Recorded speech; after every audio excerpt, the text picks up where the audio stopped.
बिस्मिल्लाहिर्रहमानिर्रहीम। आज का जो हमारा टॉपिक है वो है hypothalamus and pituitary control mechanism. तो इस चैप्टर में हम हाइपोथैलेमस के बारे में पढ़ेंगे और उससे जो एड रिलीजिंग फैक्टर है उसके बारे में पढ़ेंगे। और दूसरा पिट्यूटरी कंट्रोल मैकेनिज्म के सारे पिट्यूटरी मैकेनिज्म को किस तरह कंट्रोल करते हैं, वो हार्मोन को किस तरह और कहाँ कहाँ से सिक्रेट करता है और उन हार्मोन का आगे फंक्शन क्या है। तो चलते हैं टॉपिक की तरफ। सबसे पहले हमारे पास है थैलेमस। थैलेमस एक स्मॉल स्ट्रक्चर है जो कि ब्रेन में लोकेटेड है और इसकी लोकेशन कहाँ पर है, ये सेरेब्रल कॉर्टेक्स और मिड ब्रेन के दरमियान में है। और इन दोनों पार्ट्स के दरमियान ये नर्व्स के थ्रू कनेक्शन प्रोवाइड करता है। और इसका मेन फंक्शन जो है वो हमारे पास रिले सेंटर है। थैलेमस जो है रिले सेंटर है मिड ब्रेन और सेरेब्रल कॉर्टेक्स के दरमियान, क्योंकि ये मोटर और सेंसरी सिग्नल्स जो होते हैं उसको सेरेब्रल कॉर्टेक्स से मिड ब्रेन और मिड ब्रेन से सेरेब्रल कॉर्टेक्स तक पहुंचाना इसका मेन फंक्शन है। इस डायग्राम को आप देख ले, ये जो रीजन है ऊपर ये हमारे पास क्या है, सेरेब्रल कॉर्टेक्स है, सेरेब्रल कॉर्टेक्स का रीजन है। और ये हमारे पास थैलेमस है, यहाँ पर ये रीजन हमारे पास क्या है, थैलेमस है। और ये नीचे हमारे पास मिड ब्रेन है। तो ये थैलेमस क्या फंक्शन करता है, रिले स्टेशन है। सेरेब्रल कॉर्टेक्स से मिड ब्रेन तक मैसेज लेके जाना और मिड ब्रेन से वापस सेरेब्रल कॉर्टेक्स तक लेके जाना, ये किसका फंक्शन है, ये थैलेमस का फंक्शन है। इसके बाद हमारे पास है hypothalamus. The hypothalamus is located below the thalamus and it is a part of the limbic system. ये हाइपोथैलेमस हमारे पास थैलेमस के बिल्कुल नीचे मौजूद होता है और ये लिम्बिक सिस्टम का पार्ट है। लिम्बिक सिस्टम में हमारे पास 6 पार्ट्स होते हैं, hippocampus, amygdala, thalamus, hypothalamus, cingulate gyrus और बेसल गैंग्लिया। ये 6 पार्ट्स जो है हमारे पास लिम्बिक सिस्टम में होते हैं। अब लिम्बिक सिस्टम का फंक्शन क्या है, लिम्बिक सिस्टम का टू मेन बड़े फंक्शन है। एक ये इमोशंस में हेल्प करती है, जितने भी हमारे इमोशंस वगैरह होते हैं ये कहाँ से कंट्रोल होते हैं, लिम्बिक सिस्टम से। और दूसरा बिहेवियर, हमारा जो बिहेवियर हमारा होता है ना, वो भी हमारे पास लिम्बिक सिस्टम का फंक्शन है। ये आप देख लिए यहाँ पर, ये जो है रीजन है ये हमारे पास थैलेमस है। और इससे जो ये नीचे प्रोट्रूड हो गया है ये हाइपोथैलेमस है, just below the thalamus. Hypothalamus हमारे पास 8 मेजर हार्मोन्स को कंट्रोल करती है। वो 8 मेजर हार्मोन को रिलीज़ करती है, फिर आगे वो पिट्यूटरी ग्लैंड पर जाते हैं और वहाँ से दूसरे हार्मोन को रिलीज़ करती है जो कि टारगेट साइट पर फिर एक्ट करती है। कंट्रोल्ड बॉडी टेम्परेचर, हाइपोथैलेमस का दूसरा फंक्शन है, ये हमारे पास बॉडी टेम्परेचर को कंट्रोल करता है और इसी वजह से इसको थर्मोस्टेट ऑफ द बॉडी भी कहते हैं। ये बॉडी टेम्परेचर को किस तरह कंट्रोल करता है, ये वेजो डायलेशन और वेजो कंस्ट्रक्शन करता है, जिसकी वजह थ्रू ज़्यादा हीट आउटसाइड द बॉडी जो पेरिफेरी होते हैं उसमें ट्रांसफ़र होता है और आगे हीट आउटसाइड द बॉडी पर रिलीज़ होता है। ऐसा रिज़ल्ट जो है बॉडी का टेम्परेचर मेंटेन रहता है। Control of food and water intake, hunger and thirst of sexual behaviour and reproduction, control of daily cycles in physiological state and behaviour also known as circadian cycle. जितने भी हमारे पास physiological behaviours वगैरह होते हैं और daily life जो cycles वगैरह होते हैं, जिसमें हमारे पास स्लीप एंड वेक साइकिल हो गया, तो इसको हम सर्केडियन साइकिल रिदम कहते हैं, क्योंकि ये 24 आवर में रिपीटेड होते हैं। 24 आवर के बाद अपनी पोजीशन पर जो है बाकायदा से रिपीट होते रहते हैं। तो ये सर्केडियन रिदम कौन कंट्रोल करता है, हाइपोथैलेमस कंट्रोल करता है। इसके अलावा हमारे पास फूड एंड वाटर इंटेक्ट हो गया, हंगर एंड थर्स्ट हो गया, हमें जो प्यास वगैरह लगती है, भूख लगती है, एक प्रॉपर टाइम के बाद हमें भूख लगती है, तो ये सब हमारे पास हाइपोथैलेमस कंट्रोल करता है। इसके अलावा इमोशनल रिस्पॉन्सेस वगैरह भी हमारे पास हाइपोथैलेमस कंट्रोल करता है। अब हाइपोथैलेमस के रिलीजिंग हार्मोन्स कौन कौन से हैं? हाइपोथैलेमस 8 मेजर रिलीजिंग हार्मोन को सीक्रेट करता है। उसमें सबसे पहले थायरोट्रोपिन रिलीजिंग हार्मोन, जो कि हमारे पास थायरोट्रोपिन सेल से सीक्रेट होता है और आगे वो थायरोट्रॉप्स सेल जो होते हैं पिट्यूटरी ग्लैंड में उसको स्टिमुलेट करते हैं। कार्टिकोट्रोपिन रिलीजिंग हार्मोन, हमारे पास corticotroph cells in the pituitary gland होते हैं, उसको फिर आगे स्टिमुलेट करता है। इसके अलावा गोनेडोट्रोपिन रिलीजिंग हार्मोन है, ग्रोथ हार्मोन रिलीजिंग हार्मोन हो गया, growth hormone releasing inhibiting hormone, जिसको हम सोमेटोस्टेटिन भी कहते हैं। प्रोलैक्टिन रिलीजिंग फैक्टर, जो कि आगे मेमोट्रॉप्स या लेक्टोट्रांस पर एक्ट करते हैं और वहाँ से प्रोलैक्टिन सीक्रेट करते हैं। प्रोलैक्टिन इनहिबिटिंग हार्मोन हो गया, जिसको हम डोपामिन भी कहते हैं। और इसके अलावा ल्यूटिनाइजिंग हार्मोन रिलीजिंग हार्मोन हो गया। तो ये सारे हार्मोन्स हमारे पास कहाँ से सीक्रेट होते हैं? ये रिलीजिंग हार्मोन है, तो ये हमारे पास हाइपोथैलेमस से सीक्रेट होते हैं। हार्मोन्स हमारे पास almost majority of the body functions को कंट्रोल करते हैं, और ये हार्मोन्स जो है बेसिकली कहाँ से सीक्रेट होते हैं? हाइपोथैलेमस से। तो हाइपोथैलेमस ऑलमोस्ट ऑल जो बॉडी फंक्शंस हैं उनको कंट्रोल करता है। इसमें हमारे पास कंट्रोल बॉडी टेम्परेचर हो गया, बॉडी की टेम्परेचर को कंट्रोल करता है। इसके अलावा कार्डियोवैस्कुलर सिस्टम को भी कंट्रोल करता है। अब ये कार्डियोवैस्कुलर सिस्टम को किस तरह कंट्रोल करते हैं? थ्रू वेजो डायलेशन और वेजो कंस्ट्रक्शन करता है। It controls food intake and body weight. Hypothalamus हमारे पास फूड इनटेक और बॉडी वेट को भी कंट्रोल करता है। तो फूड और बॉडी वेट को ये इस तरह कंट्रोल करता है कि लेप्टिन हार्मोन हो गया, इसके अलावा इंसुलिन हार्मोन हो गया। तो ये हार्मोन जब सिक्रीट होंगे तो ग्लूकोज जो है ग्लाइकोजन में कन्वर्ट होगा, और ग्लाइकोजन आगे स्टोर होगा तो बॉडी की वेट इंक्रीज होगी। और दूसरा, अगर इंसुलिन कम सिक्रेट हो रहा है तो ग्लूकोज ग्लाइकोजन में कन्वर्ट नहीं होगा, और ग्लूकोज जो है बॉडी यूज़ करेगा फॉर एनर्जी। तो ये फूड की इनटेक और बॉडी वेट को कंट्रोल करता है। चौथा फंक्शन है control thirst and water balance. ये वाटर थर्स्ट को और वाटर बैलेंस को भी हमारे पास कंट्रोल करता है।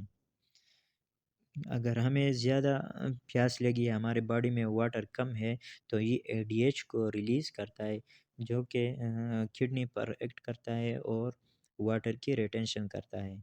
Involve in sleep and wakefulness. Hypothalamus हमारे पास स्लीप एंड वेकफुलनेस में इन्वॉल्व है।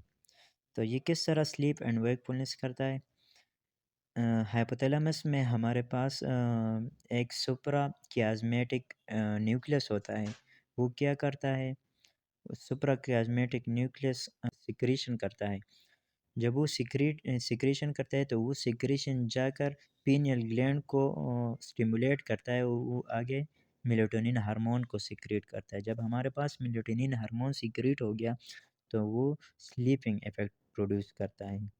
मेलाटोनिन कौन सा हार्मोन है? वो हमारे पास स्लीपिंग हार्मोन है।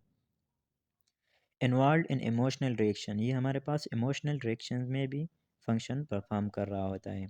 Involve in reactions to stress, जितने भी हमारे पास स्ट्रेस के अगेंस्ट हमारे रिएक्शन है, स्ट्रेस को मैनेज करने के लिए, तो वो कहाँ से कंट्रोल होते हैं? हाइपोथैलेमस से। Control ovarian secretion during ovarian cycle, ये ओवेरियन साइकिल के दौरान जितने भी हमारे पास ओवेरियन हार्मोन सिक्रीट हो रहे होते हैं उसको कौन कंट्रोल करता है? हाइपोथैलेमस कंट्रोल कर रहा होता है। इसके अलावा control testicular secretion, testicular secretion जो टेस्टोस्टेरॉन है वो एक्चुअली उसका जो कंट्रोल है वो कहाँ पर होता है? हाइपोथैलेमस में। इसके बाद हमारे पास है पिट्यूटरी ग्लैंड। तो पिट्यूटरी ग्लैंड के बेसिक 3 पार्ट्स हैं: इंटीरियर पिट्यूटरी, इंटरमीडिएट या मिडिल पिट्यूटरी और पोस्टीरियर पिट्यूटरी। तो सबसे पहले हम पढ़ते हैं इंटीरियर पिट्यूटरी के बारे में। इंटीरियर पिट्यूटरी को हम एडिनो हाइपोफाइसिस भी कहते हैं, एडिनो हाइपोफाइसिस। ये हाइपोफाइसिस लफ्ज़ जो है ये असल में पिट्यूटरी ग्लैंड को कहते हैं। पिट्यूटरी ग्लैंड का दूसरा नाम क्या है? हाइपोफाइसिस। और इंटीरियर पिट्यूटरी को हम एडिनो हाइपोफाइसिस कहते हैं। जो पिट्यूटरी ग्लैंड है या हाइपोफाइसिस है, इसका एक्चुअल वेट जो है वो 0.5 ग्राम है। It secretes tropic hormones in a pulsatile fashion, episodic manner. ये एंटीरियर पिट्यूटरी हमारे पास ट्रॉपिक हार्मोन्स को सीक्रेट करता है एक एपिसोडिक वे में, एक एपिसोडिक मैनर में, एक पल्सेटिव फॉर्म में सीक्रेट करता है। अब ये ट्रॉपिक हार्मोन्स हमारे पास क्या होते हैं? ये ट्रॉपिक हार्मोन्स वो हार्मोन्स होते हैं जो कि डायरेक्ट किसी अर्गन पर एक्शन परफॉर्म नहीं करते, बल्कि ये हार्मोन्स जाते हैं दूसरे ग्लैंड्स से को स्टिमुलेट करते हैं और वहाँ से हार्मोन्स को रिलीज़ करवाते हैं। एडिनोहाइपोफाइसिस में हमारे पास स्पेसिफिक सेल्स पॉपुलेशन होते हैं, वो एक्चुअली आगे हार्मोन सीक्रेट करते हैं। जब हमारे पास रिलीजिंग हार्मोन हाइपोथैलेमस से आता है तो वो उन स्पेसिफिक सेल्स की पॉपुलेशंस को स्टिमुलेट करते हैं और उनसे आगे हार्मोन्स सीक्रेट करवा रहा होता है। इंटीरियर पिट्यूटरी लोब्स या एडिनोहाइपोफाइसिस, ये आप देख सकते हैं ऊपर हाइपोथैलेमस है, उसके नीचे जो है इन्फंडिबुलम के थ्रू पिट्यूटरी ग्लैंड जो है अटैच हुई है। इसमें हमारे पास जो एडिनो हाइपोफाइसिस है, इसमें टू पार्ट्स हैं मेन। एक पार्स ट्यूबरेलिस है, दूसरा पार्स डिस्टेलिस है। जो पार्स ट्यूबरेलिस है वो इंटीरियर लोब का कौन सा पार्ट है? ये वाला रीजन, बिल्कुल ऊपर इन्फंडिबुलम के करीब वाला जो रीजन पार्ट है, ये हमारे पास क्या है? ये पार्स ट्यूबरेलिस है। और ये नीचे वाला जो पार्ट है, जो एक्चुअल पार्ट है, उसको हम पार्स डिस्टेलिस कहते हैं। पार्स ट्यूबरेलिस में हमारे पास ये हाईली वेस्कुलराइज्ड होते हैं, हाईली वेस्कुलराइज्ड ब्लड कैपिलरीज इसमें होते हैं, जबकि पार्स डिस्टेलिस जो है वो मेजर एंडोक्राइन पार्ट है पिट्यूटरी ग्लैंड का। इसके अलावा यहाँ पर ऑप्टिक कियाज्मा दिया हुआ है, जो कि सुप्रा ऑप्टिक न्यूक्लियस उसमें होते हैं, वो सिक्रीशन करते हैं और वो सिक्रीशन आगे जाकर पीनियल ग्लैंड को स्टिमुलेट करते हैं और वहाँ से मेलाटोनिन हार्मोन को सिक्रीट करते हैं, जो कि फिर स्लीपिंग इफेक्ट प्रोड्यूस करता है। इसके बाद हमारे पास एक पार्स इंटरमीडिया है। पार्स इंटरमीडिया इंटीरियर और posterior lobe of the pituitary gland को एक दूसरे से सेपरेट कर रहे होते हैं। ये आप डायग्राम में देख सकते हैं। ये रेड वाला हमारे पास पोस्टीरियर लोब है और ये ग्रे कलर वाला इंटीरियर लोब है। इसमें दरमियान में ये ग्रीन कलर वाला पोर्शन हमारे पास पार्स इंटरमीडिया है। इंटरमीडिया फीटस में तो प्रेजेंट होते हैं, लेकिन जो ह्यूमन एडल्ट हो जाते हैं तो उसमें फिर ये पार्स इंटरमीडिया एब्सेंट होते हैं। इसके बाद हमारे पास है pars nervosa, the posterior pituitary. Pars nervosa हम कैसे कहते हैं? पोस्टीरियर पिट्यूटरी को, जिसको हम न्यूरो हाइपोफाइसिस भी कहते हैं। ये पोस्टीरियर लोब है पिट्यूटरी ग्लैंड का और ये इसका मेन फंक्शन जो है वो स्टोर करता है टू हार्मोन्स को, एक एडीएच को और दूसरा जिसको हम वेसोप्रेसिन भी कहते हैं, और दूसरा ऑक्सीटोसिन को। ये एडीएच और ऑक्सीटोसिन को जस्ट स्टोर करता है। ऑक्सीटोसिन और एडीएच दोनों प्रोड्यूस कहाँ पर होते हैं? वो हाइपोथैलेमस में प्रोड्यूस होते हैं। चूँकि हमारे पास पोस्टीरियर पिट्यूटरी में कोई भी ब्लड सप्लाई वगैरह नहीं होती, उसकी कंट्रोल कहाँ पर होती है? कंट्रोल उसकी हाइपोथैलेमस के पास होती है। हाइपोथैलेमस में न्यूरॉन के सेल बॉडीज़ होते हैं और इसके एक्सॉन एंडिंग हमारे पास पोस्टीरियर पिट्यूटरी में प्रेजेंट होते हैं, तो इसी वजह से इसको न्यूरो हाइपोफाइसिस भी कहते हैं। अब हमारे पास जो सेल की पॉपुलेशन की बात हमने की थी कि स्पेसिफिक सेल पॉपुलेशन प्रेजेंट होते हैं इंटीरियर पिट्यूटरी में, तो वो उसमें सबसे पहले कार्टिकोट्रॉप सेल्स होते हैं जो कि ACTH को सिक्रीट करते हैं। लेक्टोट्रॉप्स या मेमोट्रॉप्स प्रोलेक्टिन को सिक्रीट करते हैं। सोमेटोट्रॉप्स ग्रोथ हार्मोन को सिक्रीट करते हैं। थायरोट्रॉप्स थायरोट्रोपिन को सिक्रीट करते हैं। और गोनेडोट्रॉप्स FSH और LH या ल्यूटिनाइजिंग हार्मोन को सिक्रीट करते हैं। ये हार्मोन जो ACTH है वो आगे जाकर एड्रेनल ग्लैंड को डिटेक्ट करता है, उसको स्टिमुलेट करता है, उसकी स्टिमुलेशन को कंट्रोल करता है। प्रोलेक्टिन मेमरी ग्लैंड को और ब्रेस्ट को उसको कंट्रोल करता है। ग्रोथ हार्मोन बोन्स में, मसल्स में और टिश्यूज़ वगैरह पर एक्शन परफॉर्म करता है। ये growth hormone almost all body parts पर एक्ट करता है। जो थायरोट्रोपिन है वो थायराइड ग्लैंड पर एक्ट करता है और FSH और ल्यूटिनाइजिंग हार्मोन ओवरीज पर, टेस्टिस पर ये एक्ट करता है और वहाँ से डिफरेंट हार्मोन्स को सिक्रीट करता है। अब इंटीरियर पिट्यूटरी हार्मोन का सबसे पहला हार्मोन है ग्रोथ हार्मोन। ये ग्रोथ हार्मोन कहाँ से सिक्रीट होता है? सोमेटोट्रोपिन से सिक्रीट होता है।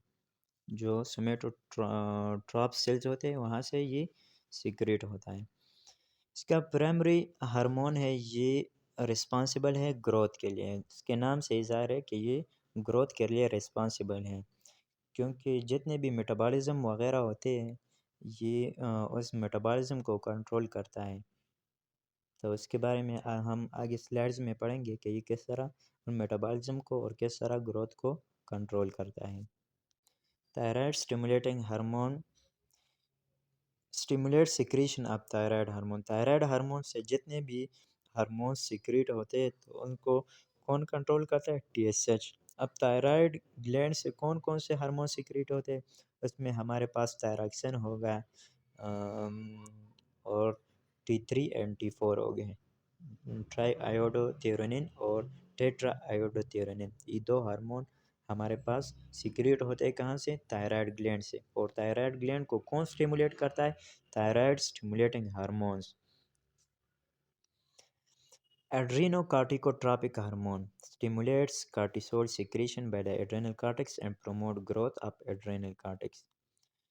ACTH एंटीरियर पिट्यूटरी से सिक्रेट होता है और वो जाकर किडनी के ऊपर जो एड्रेनल ग्लैंड होते हैं उसकी कार्टिकल रीजन पर एक्ट करते हैं और वहाँ से कार्टिसोल कार्टिकोस्टेरॉइड हार्मोन्स को सिक्रेट करते हैं। अब ये कार्टिकोस्टेरॉइड हार्मोन्स जब सिक्रेट होते हैं तो वो आगे डिफरेंट फंक्शन परफॉर्म कर रहे होते हैं, जिसमें हमारे पास ग्लूकोकार्टिकाइड्स हो गया, मिनरोकार्टिकाइड्स हो गया। फॉलिकल स्टिमुलेटिंग हार्मोन या FSH जो है फीमेल में ये ओवेरियन फॉलिकल्स पर एक्ट कर रहे होते हैं। ये FSH कहाँ से सिक्रेट होता है? इंटीरियर पिट्यूटरी ग्लैंड से सिक्रेट होता है और आगे ये ओवेरियन फॉलिकल्स पर एक्ट करता है और वहाँ से एस्ट्रोजन को सिक्रेट करवाता है। एस्ट्रोजन फिर आगे फंक्शन परफॉर्म कर रहा होता है ड्यूरिंग मेंस्ट्रुएशन। मेल में required for sperm production. Male में FSH क्या करता है? स्पर्म की प्रोडक्शन करता है, स्पर्म की मैच्योरेशन करता है। Luteinizing hormone. फीमेल में ल्यूटिनाइजिंग हार्मोन हमारे पास ओव्यूलेशन करवाता है। जब हमारे पास 14 डे ऑफ मेंस्ट्रुअल साइकिल होती है तो ल्यूटिनाइजिंग हार्मोन ऑन 14 डे उसकी कंसंट्रेशन जो है पीक पर होती है, सबसे ज़्यादा होती है। तो वो उन और ओवेरियन फॉलिकल्स को रप्चर करवाती है और वहाँ से एग की ओव्यूलेशन करती है। तो ये कौन करवाता है? ये ल्यूटिनाइजिंग हार्मोन करवाता है। और ल्यूटिनाइज जब ओव्यूलेशन हो जाती है तो पीछे जो ओवेरियन फॉलिकल है वो कार्पस ल्यूटियम में कन्वर्ट हो जाता है। तो ये कार्पस ल्यूटियम में कन्वर्ट करना फिर उसको, ये भी ल्यूटिनाइजिंग हार्मोन का काम है। And regulation of ovarian secretion of female sex hormone. और दूसरा, ये फीमेल सेक्स हार्मोन की ओव्यूलेशन रेगुलेशन में भी फंक्शन परफॉर्म करता है, क्योंकि जब कार्पस ल्यूटियम बन जाता है तो वो आगे प्रोजेस्टेरॉन सिक्रीशन स्टार्ट कर देता है और माइनर अमाउंट ऑफ एस्ट्रोजन भी सिक्रेट होती है। मेल में ल्यूटिनाइजिंग हार्मोन टेस्टिस पर एक्शन करते हैं और वहाँ से टेस्टोस्टेरॉन हार्मोन को सिक्रेट करते हैं। ल्यूटेनाइजिंग हार्मोन एक्चुअली लाइडिंग सेल होते हैं, लाइडिंग सेल वहाँ पर उसको स्टिमुलेट करते हैं और वहाँ से टेस्टोस्टेरोन को सिक्रेट करवाते हैं। उसके बाद प्रोलेक्टिन है। Prolactin stimulate breast development and milk production. Prolactin female में क्या करता है, ब्रेस्ट की डेवलपमेंट करता है और दूसरा मिल्क की प्रोडक्शन करता है। एक दूसरा हार्मोन है ऑक्सीटोसिन। ऑक्सीटोसिन मिल्क की इजाकुलेशन करता है और मिल्क की प्रोडक्शन कौन करता है, प्रोलेक्टिन। मेल में ये टेस्टिकुलर फंक्शन में इन्वॉल्व होते हैं। अब यहाँ पर एक टेबल दिया हुआ है, इसमें एक तरफ हाइपोथैलेमिक हार्मोन्स है, दूसरी तरफ उसका इफेक्ट है इंटीरियर पिट्यूटरी, इंटीरियर पिट्यूटरी पर उसका इफेक्ट है। तो सबसे पहले हमारे पास है थायरोट्रोपिन रिलीजिंग हार्मोन। तो स्टिमुलेट करता है थायरोट्रोपिन को, नाम से ज़ाहिर है थायरोट्रोपिन रिलीजिंग हार्मोन। ये क्या करता है, ये थायरोट्रोपिन पर एक्ट करता है और वहाँ से हार्मोन को रिलीज़ करता है, तो इसलिए इसको थायरोट्रोपिन रिलीजिंग हार्मोन कहते हैं। ये थायरोट्रोपिन रिलीजिंग हार्मोन थायरोट्रोपिन पर एक्ट करता है और दूसरा ये प्रोलेक्टिन पर भी एक्ट करता है और प्रोलेक्टिन की सिक्रेशन करता है इंटीरियर पिट्यूटरी से। कार्टिकोट्रोपिन रिलीजिंग हार्मोन, इसके नाम से ज़ाहिर है कि ये कार्टिकोट्रॉप्स को स्टिमुलेट करता है, कार्टिकोट्रोपिन को स्टिमुलेट करता है और वहाँ से एसीटीएच को रिलीज़ करवाता है। गोनेडोट्रोपिन रिलीजिंग हार्मोन हमारे पास गोनेडोट्रोपिन्स को स्टिमुलेट करता है और वहाँ से एफएसएच और एलएच को रिलीज़ करवाता है। ग्रोथ हार्मोन रिलीजिंग हार्मोन, वो क्या करता है, ग्रोथ हार्मोन को रिलीज़ करवाता है इंटीरियर पिट्यूटरी से। ग्रोथ हार्मोन इनहिबिटिंग हार्मोन, वो इनहिबिट करता है ग्रोथ हार्मोन की secretion from the interior pituitary. ये हमारे पास एरर है, प्रोलेक्टिन रिलीजिंग फैक्टर है। क्या है, प्रोलेक्टिन रिलीजिंग फैक्टर, पीआरएफ भी हम ऐसे कहते हैं। ये स्टिमुलेट करता है रिलीज ऑफ प्रोलेक्टिन को। दूसरा हमारे पास है प्रोलेक्टिन इनहिबिटिंग हार्मोन। जो प्रोलेक्टिन इनहिबिटिंग हार्मोन है इसको हम डोपामिन भी कहते हैं। ये इनहिबिट करता है release of prolactin from anterior pituitary gland.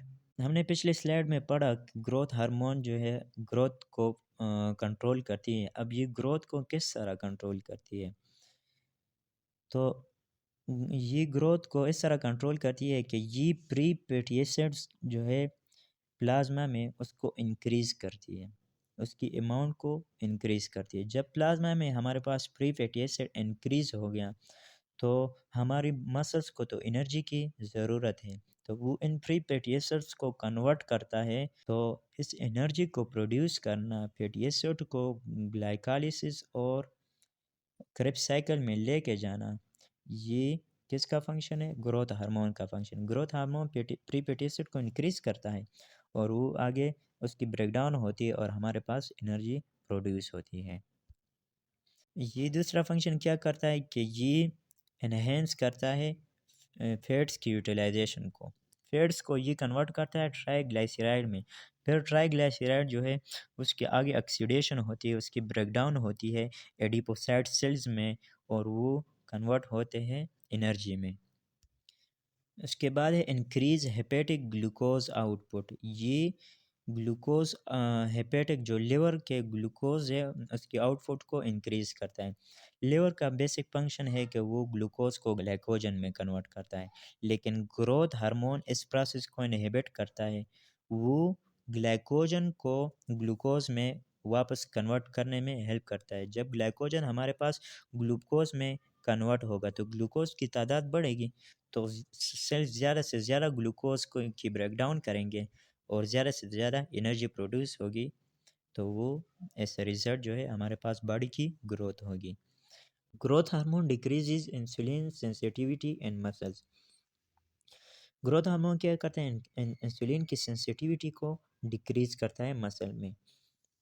अब इंसुलिन का फंक्शन क्या है कि वो ग्लूकोज को कन्वर्ट करता है ग्लाइकोजन में, और ग्लाइकोजन में कन्वर्ट करता है तो एनर्जी ग्लूकोज कन्वर्ट हो गए ग्लाइकोजन, तो एनर्जी जो है वो डिक्रीज़ हो गई, क्योंकि हमारे पास सेल्स के लिए एनर्जी अवेलेबल नहीं है। एनर्जी वो कहाँ से प्रोवाइड हासिल करता है सेल?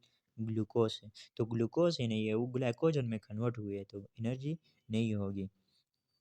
तो ये ग्रोथ हार्मोन क्या करता है? Growth hormone insulin like growth factor 1 को रिलीज़ करता है लिवर से। जब insulin like growth 1 factor release होगा लिवर से, तो वो जाकर इंसुलिन के साथ compete करता है रिसेप्टर के लिए। तो वो रिसेप्टर के साथ बाइंड होगा IGF-1, और ये इंसुलिन के लिए फिर जगह नहीं होगी वहाँ पर बाइंड होने के लिए। तो क्या होगा इसका रिज़ल्ट? तो हमारे पास इंसुलिन नहीं बाइंड होगा, तो ग्लूकोज ग्लाइकोजन में कन्वर्ट नहीं होगा। तो ग्लूकोज जो है वो इजीली अवेलेबल होगा सेल्स को। तो सेल्स जो है उन ग्लूकोज को ब्रेक ब्रेक करेगा और वहाँ से एनर्जी प्रोड्यूस करेगा। और जब हमारे पास एनर्जी प्रोड्यूस होगी, तो वो मसल्स सेल्स वगैरह यूज़ करेंगे, और ऐसे रिजल्ट ग्रोथ हमारे पास होगी। अब ग्रोथ हार्मोन जो है वो क्या करता है? Exerts it's growth promoting through interaction. ये क्या करता है? ये अपने ग्रोथ प्रोमोटिंग जो एबिलिटी है वो किस तरह करता है कि ये इंडक्शन करता है, प्रोड्यूस करता है इंसुलिन लाइक ग्रोथ फैक्टर 1 को, जो मैंने ऑलरेडी आपको बताया। अब ये इंसुलिन लाइक ग्रोथ फैक्टर 1 जो है कहाँ पर सिंथेसाइज होती है? लिवर में। तो लिवर में ये सिंथेसाइज हो जाती है, और ये compete करती है इंसुलिन के साथ। इंसुलिन के साथ ये compete करेगी, तो ग्लूकोज हमारे पास ग्लाइकोजन में कन्वर्ट नहीं होगा। ग्लूकोज की तादाद बॉडी में सेल्स में या टिश्यूज़ मसल्स वगैरह में बढ़ेगी, तो वो अवेलेबल होंगे सेल्स के लिए। तो जब ऑक्सीजन आएगा तो उन ग्लूकोज के साथ मिलेगा, तो उसकी ग्लूकोज की ब्रेकडाउन हो गया, हमारे पास एनर्जी ज़्यादा से ज़्यादा एनर्जी प्रोड्यूस होगी, तो हमारे मसल्स वगैरह वो एनर्जी यूज़ करेंगे ग्रोथ के लिए। अब हमारे पास physiologic effect of growth hormones है। तो physiologic effect of growth hormone दो फिजियोलॉजिक इफ़ेक्ट शो करता है, एक डायरेक्ट इफ़ेक्ट है और एक इनडायरेक्ट इफ़ेक्ट है। ये डायग्राम को देख लें।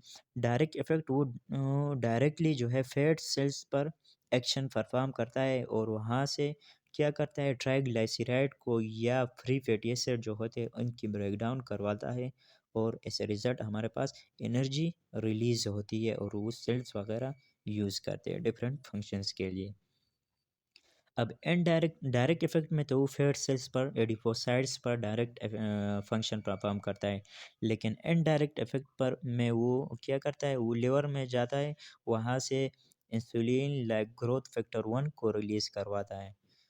इंसुलिन लाइक ग्रोथ फैक्टर 1 वो आगे जाकर मसल्स पर, बोन्स वगैरह पर एक्शन परफॉर्म करता है, और इंसुलिन के साथ compete करता है इंसुलिन रिसेप्टर के लिए, और एज ए रिज़ल्ट इंसुलिन की बाइंडिंग नहीं होगी, तो ग्लूकोज ग्लाइकोजन में कन्वर्ट नहीं होगा, तो ग्लूकोज ज़्यादा अवेलेबल होगा, और वो ग्लूकोज सेल्स वगैरह पर यूज़ करते हैं एनर्जी की प्रोडक्शन के लिए, और एज ए रिज़ल्ट ग्रोथ होती है।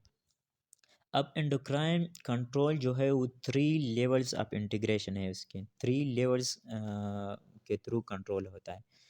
सबसे पहले हमारे पास हाइपोथैलेमस आ जाता है, जो कि रिलीजिंग हार्मोन को सीक्रेट करते हैं। कोई भी मैसेज आया बॉडी से कि इस हार्मोन की ज़रूरत है, इस हार्मोन को रिलीज़ होना चाहिए, तो ये एक मैसेज आया, कहाँ आया? हाइपोथैलेमस में। हाइपोथैलेमस ने क्या किया? हाइपोथैलेमस ने रिलीजिंग हार्मोन्स को सीक्रेट किया। वो रिलीजिंग हार्मोन कहाँ पर जाएंगे अब? इंटीरियर पिट्यूटरी पर जाएंगे। तो इंटीरियर पिट्यूटरी पर वो, या पोस्टीरियर पिट्यूटरी पर वो चले गए। तो वहाँ से इंटीरियर पिट्यूटरी से या पोस्टीरियर पिट्यूटरी से वो क्या करता है? वो दूसरे हार्मोन्स को, ट्रॉपिक हार्मोन्स को सीक्रेट करवाता है।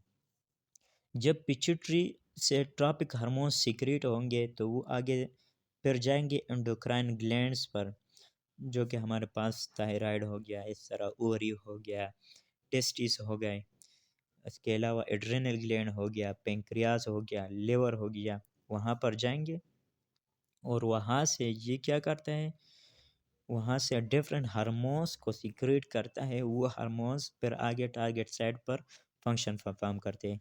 तो हमारे पास बेसिक 3 लेवल्स हो गए। सबसे पहले हमारे पास क्या हो गया, हाइपोथैलेमस की स्टिमुलेशन हो गई। दूसरे लेवल पर हमारे पास पिट्यूटरी ग्लैंड की स्टिमुलेशन हो गई, और तीसरे लेवल पर हमारे पास एंडोक्राइन ग्लैंड की स्टिमुलेशन हो गई। तो ये 3 लेवल्स है इंटीग्रेशन की एंडोक्राइन कंट्रोल में। यहाँ पर देख लिए हाइपोथैलेमिक हार्मोन जो है हमारे पास, प्रोलैक्टिन रिलीजिंग हार्मोन हो गया या prolactin releasing factor, thyrotropin releasing hormone हो गया, corticotropin releasing hormone, growth hormone releasing hormone, इसके अलावा गोनेडोट्रोपिन रिलीजिंग हार्मोन। ये जो रिलीजिंग हार्मोन है ये आगे जाकर एंटीरियर पिट्यूटरी को की स्टिमुलेशन करते हैं। एंटीरियर पिट्यूटरी से प्रोलैक्टिन रिलीजिंग हार्मोन क्या करते हैं, प्रोलैक्टिन को सीक्रेट करवाता है, और टायरोट्रोपिन रिलीजिंग हार्मोन टीएसएच को, कार्टिकोट्रोपिन रिलीजिंग हार्मोन एसीटीएच को, और gonadotropin growth hormone releasing hormone growth hormone को सीक्रेट करवाता है, और गोनेडोट्रोपिन रिलीजिंग हार्मोन एफएसएच और एलएच को एंटीरियर पिट्यूटरी से सीक्रेट करवाता है।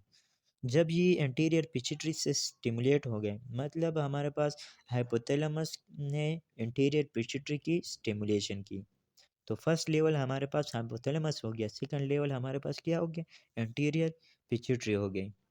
थर्ड लेवल में हमारे पास एंडोक्राइन आ गया, एंडोक्राइन ग्लैंड्स आ गए, और टारगेट साइट्स आ गए। तो थर्ड लेवल एंडोक्राइन ग्लैंड्स, अब ये prolactin, TSH, ACTH, growth hormone FSH और ल्यूटिनाइजिंग हार्मोन ये आगे जाकर दूसरे एंडोक्राइन ग्लैंड्स को स्टिमुलेट करते हैं। तो प्रोलैक्टिन ब्रेस्ट को स्टिमुलेट करेगी। इसके अलावा टीएसएच जो है वो क्या करते हैं, थायराइड ग्लैंड को स्टिमुलेट करते हैं। एसीटीएच एड्रेनल कार्टेक्स को, ग्रोथ हार्मोन जो है मेजरली लेवर को, लेकिन वो दूसरे मसल्स और टिश्यूज़ और बोन्स वगैरह को भी स्टिमुलेट कर रहा होता है। एफएसएच हमारे पास, एफएसएच और एलएच गोनेड्स को स्टिमुलेट करवा रहा होता है, और वो आगे फिर मेल में एंड्रोजन्स और फीमेल में एस्ट्रोजन और प्रोजेस्टेरॉन की सिक्रीशन करवाता है। एंड्रोजन या टेस्टोस्टेरोन्स वगैरह जो हो गए वो हमारे पास आगे मैनी टिश्यूज़ पर एक्शन परफॉर्म करते हैं, और दूसरे जम सेल्स पर परफॉर्म करता है, और इसकी मैच्योरेशंस वगैरह करते हैं। पोस्टीरियर पिट्यूटरी में हमारे पास एक्सॉन्स की एंडिंग होती है, जो नर्व सेल्स होते हैं उसकी एंडिंग हमारे पास पोस्टीरियर पिट्यूटरी में होती है, और उनकी सेल बॉडीज़ हाइपोथैलेमस में प्रेजेंट होती है। तो इसको इसी वजह से हम न्यूरो हाइपोफाइसिस भी कहते हैं। पोस्टीरियर पिट्यूटरी जो है वो कोई भी हार्मोन्स प्रोड्यूस नहीं करती, वो जस्ट टू हार्मोन्स को स्टोर करती है, और एट द टाइम वो फिर उसको आगे सीक्रेट करवाती है। तो ये जो पोस्टीरियर पिट्यूटरी के हार्मोन है, जिसमें हमारे पास एडीएच हो गया और ऑक्सीटोसिन हो गया, ये एक्चुअली कहाँ पर प्रोड्यूस होते हैं, हाइपोथैलेमस में। वहाँ से ये हाइपोथैलेमो हाइपोपेजियल ट्रैक के थ्रू पोस्टीरियर पिट्यूटरी में आते हैं, और फिर वहाँ से सीक्रेट होते हैं इनटू द बॉडी।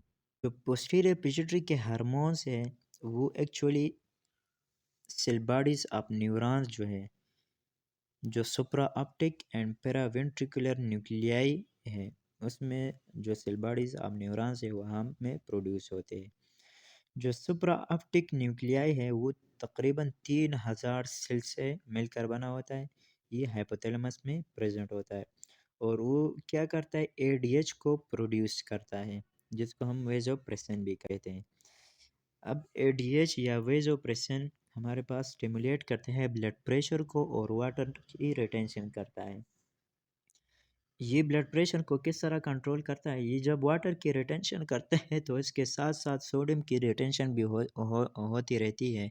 इस रिजल्ट एल्डोस्टेरॉन सीक्रेट होता है, और वो एंजियोटेंसिन एल्डोस्टेरॉन एंजियोटेंसिन पाथवे को स्टिमुलेट करता है, और उसके बाद जो है हमारे पास ब्लड प्रेशर जो है वो नॉर्मल की तरफ आता है। दूसरा हमारे पास पेरावेंट्रिकुलर न्यूक्लियस है। पैरावेंट्रिकुलर न्यूक्लियस के जो सेल्स है वो भी हाइपोथैलेमस में प्रेजेंट होते हैं, और उनकी एग्जांस के एंडिंग हमारे पास कहाँ पर होते हैं, पोस्टीरियर पिट्यूटरी में। तो ये दो हार्मोन्स को सीक्रेट करते हैं, एक ये वेसोप्रेसिन को सीक्रेट करता है और दूसरा ऑक्सीटोसिन को सीक्रेट करता है। ये दोनों हार्मोन जो वेसोप्रेसिन है और ऑक्सीटोसिन है, ये पेयर बॉन्डिंग बिहेवियर में हमारे पास हेल्प करते हैं, उसमें इन्वॉल्व होते हैं। पेयर बॉन्डिंग बिहेवियर अब हमारे पास क्या है, तो ये ऑक्सीटोसिन और वेसोप्रेसिन दोनों हमारे पास पेयर बॉन्डिंग बिहेवियर में इन्वॉल्व होते हैं।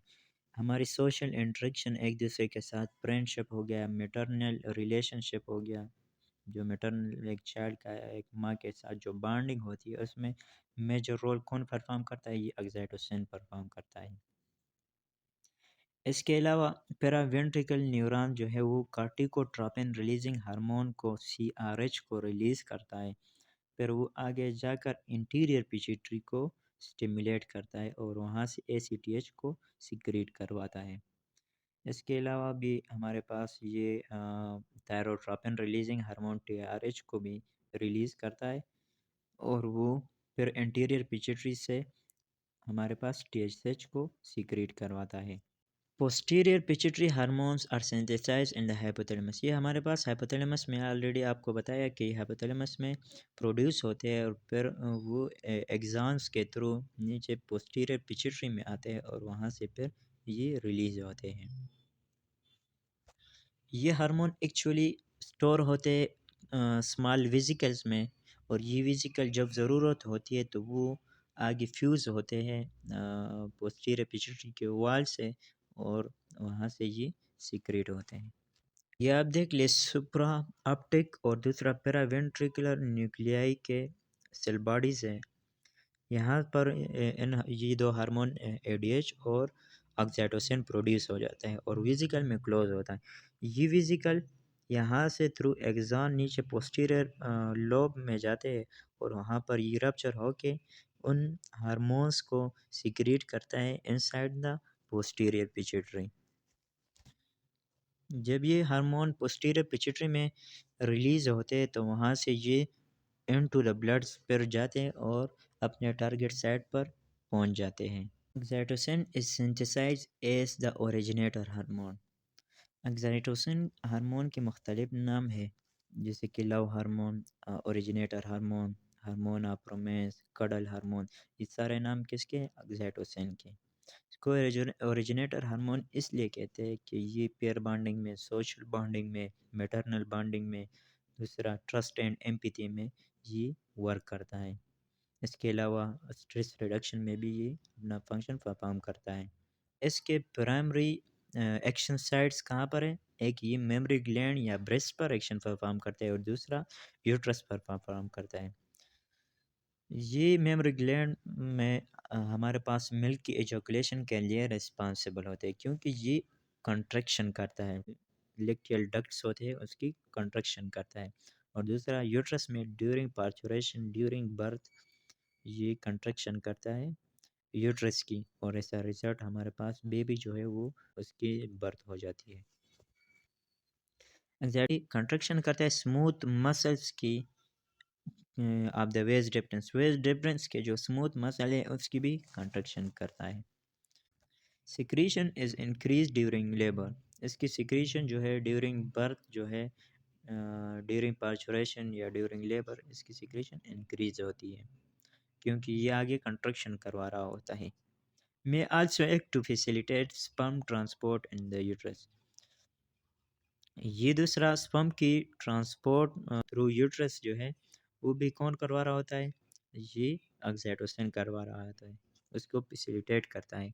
अगर जब प्रेगनेंसी नहीं हुई होती तो यूट्रस में स्पर्म की ट्रांसपोर्ट को ऑक्सीटोसिन फैसिलिटेट करवा रहा होता है, हेल्प करवा रहा होता है। अब हमारे पास है पोस्टीरियर पिट्यूटरी से एक और हार्मोन रिलीज होता है जिसको हम ADH कहते हैं। ADH क्या करता है, वो ऑस्मोलैरिटी को कंट्रोल करता है, बॉडी में वाटर के बैलेंस को मेंटेन रखता है। जब भी हमारे पास बॉडी में वाटर जो है डिक्रीज़ हो जाती है तो सोल्यूट की कंसंट्रेशन इंक्रीज़ हो जाती है, as a result osmolarity increase हो जाती है। तो हमारे पास ऑस्मो रिसेप्टर होते हैं हाइपोथैलेमस में, वो उस ऑस्मोलैरिटी को डिटेक्ट करते हैं कि बॉडी में वाटर की कंसंट्रेशन बहुत ज़्यादा कम हो गई है। एज ए रिज़ल्ट हाइपोथैलेमस से वेसोप्रेसिन प्रोड्यूस होता है और वो जाकर पिट्यूटरी पोस्टीरियर पिट्यूटरी में जाता है। जब पोस्टीरियर पिट्यूटरी में जाता है तो पोस्टीरियर पिट्यूटरी से आगे उसकी रिलीज़ होती है और वो हमारे पास किडनी में जाता है और वहाँ पर वाटर की रिटेंशन करता है। वेसोप्रेसिन आल्सो इसको हम एडीएच भी कहते हैं या एंटी डाययूरेटिक हार्मोन भी कहते हैं। ये वाटर की रिटेंशन करता है। Water is loss from the lung, water हमारे पास लंग्स के थ्रू लॉस होता है, स्वेट के थ्रू, फीसेस, यूरिन्स के थ्रू, इन प्रोसेसेस के थ्रू हमारे पास वाटर बॉडी से लॉस होता है। जब बॉडी से वाटर लॉस होता है तो वाटर की कंसंट्रेशन डिक्रीज़ हो जाती है बॉडी में। As a result vasopressin release होता है पोस्टीरियर पिट्यूटरी से, तो वो आगे फिर वाटर की रिटेंशन करता है किडनी में। अब वेसोप्रेसिन कब सिक्रेट होगा, उसकी सिक्रेशन कब होगी? तो उसकी सिक्रेशन जो है 3 प्रोसेसेस के थ्रू कंट्रोल होती है। जब भी हमारे पास large decrease in blood volume हो, जब ब्लड वॉल्यूम बहुत ज़्यादा कम हो, excessive amount of water body से लॉस हो या ब्लड लॉस हो, तो उस केस में एडीएच जो है वो सिक्रेट होता है ताकि वो ज़्यादा से ज़्यादा वाटर की रिटेंशन करे किडनी में। दूसरा डिक्रीज़ इन ब्लड प्रेशर, जब हमारे पास ब्लड प्रेशर डिक्रीज़ हो तो उसको इंक्रीज़ करना भी किसका फंक्शन है? वेसोप्रेसिन का फंक्शन है। तो ये जब सिक्रीट होगा तो वो किडनी में जाएगा, वाटर की रिटेंशन करेगा, तो उसके साथ सोडियम की भी रिटेंशन होगी। जब सोडियम का लेवल ब्लड में ज़्यादा होगा तो वो ब्लड प्रेशर को इंक्रीज़ करेगा। तीसरी जो काज है उसकी स्टिमुलेशन की, वेसोप्रेसिन की, वो हमारे पास पेन हो गया, फियर हो गया, ट्रॉमा हो गया, कोई भी स्ट्रेस वगैरह हो गया, तो ये अगर कंडीशंस हो तो उसमें भी हमारे पास वेसोप्रेसिन स्टिमुलेट होती हैं। अब हमारे पास मेन पॉइंट्स है, अगर बॉडी बॉडी से किसी वजह से वाटर लॉस हो जाए तो एक्स्ट्रा सेल्यूलर स्पेसेस जो है उसमें फ्लूइड जो है वो इनसफिशेंट हो जाएगी, कम हो जाएगी। ऐसा रिज़ल्ट क्या हो जाएगा? ऑस्मोलैरिटी इंक्रीज़ हो जाएगी और वो सॉल्यूट्स सेलों से वाटर को पुल करना स्टार्ट करेंगे। तो सेल से जब वाटर निकलेगी तो इन सेल्स को श्रिंकिंग से प्रिवेंट कौन करता है? वेसोप्रेसिन करते हैं। क्योंकि वो वाटर को रिटेंशन करता है और नॉर्मल बॉडी में वाटर को मेंटेन करता है, उसकी होम्योस्टेसिस करता है। अब किडनी का क्या रोल है वाटर बैलेंस में? तो किडनी जो है हमारे पास about 170 to 200 litres of blood जो है उसको फिल्टर करता है। 170 से लेकर 200 लीटर्स ब्लड जो है वो डेली बेसिस पे किडनी फिल्टर करता है। जब वो फ़िल्टर करता है तो वो तकरीबन 2 लीटर यूरिन जो है वो प्रोड्यूस करता है उन 200 लीटर ब्लड से। 99% of this water is reabsorbed from the urine back into the bloodstream। 99% water जो है किडनी में हमारे पास रीअब्जॉर्ब्ड हो जाते हैं यूरिन से, वाइल 1% से हमारे पास यूरिन बनता है। तो 200 लीटर ब्लड जो है किडनी डेली फ़िल्टर करता है और 2 लीटर उससे यूरिन बनता है। हमने एंडोक्राइन सिस्टम के बारे में पढ़ा, हाइपोथैलेमस और इसके पिट्यूटरी ग्लैंड की सिक्रीशन के बारे में पढ़ा। अब अगर इसकी सिक्रीशन हाइपोथैलेमस या पिट्यूटरी ग्लैंड की सिक्रीशन हमारे पास ज़्यादा हो जाए या कम हो जाए, डिफरेंट डिजीज़ हमारे पास काज होते हैं। कोई भी हार्मोन हमारे पास बैड हार्मोन नहीं है, मतलब कोई भी हार्मोन नेगेटिव इफेक्ट शो नहीं करता जब तक वो अपने नॉर्मल लेवल से ज़्यादा या कम ना हो जाए। जब वो अपने नॉर्मल लेवल से एक्सीड कर जाए या कम हो जाए तो हमारे पास कोई ना कोई डिजीज़ काज होती है। या कोई भी एक्सोजेनस मेडिकेशन हम ले रहे हैं, फॉर एग्ज़ाम्पल हम इंसुलिन ले रहे हैं, तो बाहर से हम इंसुलिन ले रहे हैं तो ये एक एक्सोजेनस मेडिकेशन हो गई। अब ये इंसुलिन तो हम बाहर से ले रहे हैं, लेकिन अंदर सेल जो इंसुलिन प्रोड्यूस करते हैं, जो बीटा सेल्स है पेंक्रियाज के, तो उसका फंक्शन डिक्रीज़ हो जाएगा, क्योंकि वो फिर इंसुलिन को रिलीज़ नहीं करवाता। वो तब रिलीज़ करवाता है इंसुलिन को जब हमारे पास इस इंसुलिन की ज़रूरत हो। इंसुलिन तो हम बाहर से ले रहे हैं, तो वो इंसुलिन को रिलीज़ नहीं करवाएगा बीटा सेल्स। जब बीटा सेल्स इंसुलिन की रिलीज़ नहीं होगी, तो बीटा सेल का फंक्शन डिक्रीज़ हो जाएगा। तो बीटा सेल का फंक्शन जब डिक्रीज़ हो जाएगा, तो वो आहिस्ता-आहिस्ता एट्रोफी हो जाएगा, वो ख़त्म हो जाएगा। उसके सेल जो है वो अपना फंक्शन लॉस करेगी और उसकी साइज़ जो है वो छोटी हो जाएगी। अब अगर हमारे पास हाइपर सिक्रीशन हो किसी हार्मोन की, तो उसके वजह से डिफरेंट टाइप्स ऑफ ट्यूमर या कैंसर जो है वो हो सकते हैं। इसके अलावा अगर हमारे पास थायरॉक्सिन की ओवर सिक्रीशन हो, तो हमारे पास ग्रेव डिजीज़ काज़ होती है। इसी तरह अगर हाइपो सिक्रीशन हो किसी हार्मोन की, तो उससे भी डिफरेंट टाइप्स ऑफ डिजीज़ काज़ होते हैं। अगर थायरॉक्सिन की लो कंसंट्रेशन हो, हाइपो सिक्रीशन हो, बहुत कम सिक्रीट हो रही हो, तो गैटर हमारे पास काज़ होता है। इस तरह इंसुलिन अगर हाइपो सिक्रीट हो रहा है, तो डायबिटीज़ हमारे पास काज़ होगी।